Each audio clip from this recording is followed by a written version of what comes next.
শেখ হাসিনা দিল্লিতে অবস্থান করে যেসব বক্তব্য রাখছেন তাতে অন্তর্বর্তী সরকার অসন্তুষ্ট বলে দিল্লিকে জানিয়েছে ঢাকা। এদিকে ভারত বাংলাদেশের সাথে ইতিবাচক সম্পর্ক চায় বলে জানিয়েছেন দেশটির পররাষ্ট্র সচিব বিক্রম মিসরি। সোমবার রাষ্ট্রীয় অতিথি ভবন পদ্মায় বাংলাদেশের পররাষ্ট্র সচিব মোহাম্মদ জসিমউদ্দিনের সাথে ভারতের পররাষ্ট্র সচিব বিক্রম মিসরির বৈঠক অনুষ্ঠিত হয়। বৈঠক শেষে ব্রিফ করেন দুই দেশের পররাষ্ট্র সচিব। বাংলাদেশের পররাষ্ট্র সচিব জসিমউদ্দিন বলেন, সাবেক প্রধানমন্ত্রী শেখ হাসিনা দিল্লিতে অবস্থান করে যেসব বক্তব্য রাখছেন তাতে অসন্তুষ্ট অন্তর্বর্তী সরকার।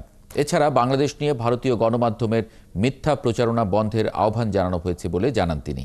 সেই সাথে সীমান্ত হত্যা বন্ধ ও বন্যা প্রতিরোধে ভারতকে কার্যকর উদ্যোগ নেয়ার আহ্বান জানানো হয়। এদিকে বাংলাদেশের সংখ্যালঘু সম্প্রদায়ের নিরাপত্তা, সাংস্কৃতিক, ধর্মীয় ও কূটনৈতিক স্থাপনায় হামলা নিয়ে উদ্বেগের কথা জানিয়েছেন ভারতের পররাষ্ট্র সচিব বিক্রম মিসরি।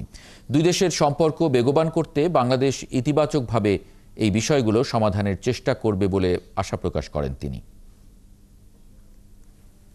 বাংলাদেশের বসবাসরত সব ধর্ম নির্বিশেষে স্বাধীনভাবে সব মানুষ ধর্মচর্চা করে আসছে এবং এ বিষয়ে কোন ধরনের বিভ্রান্তি এবং অপপ্রচারের সুযোগ নেই। এ বিষয়ে বাংলাদেশ সরকার সরজমিন অবস্থা দেখা ও পর্যবেক্ষণ করার জন্য বিদেশি সাংবাদিকদেরও আহ্বান জানিয়েছেন। সেই সাথে আমরা এও বলেছি যে এটি আমাদের অভ্যন্তরীণ বিষয় এবং আমাদের অভ্যন্তরীণ বিষয়ে অন্য দেশের বক্তব্য সমীচীন নয়। I am convinced that India desires a positive, constructive and mutually beneficial relationship with Bangladesh.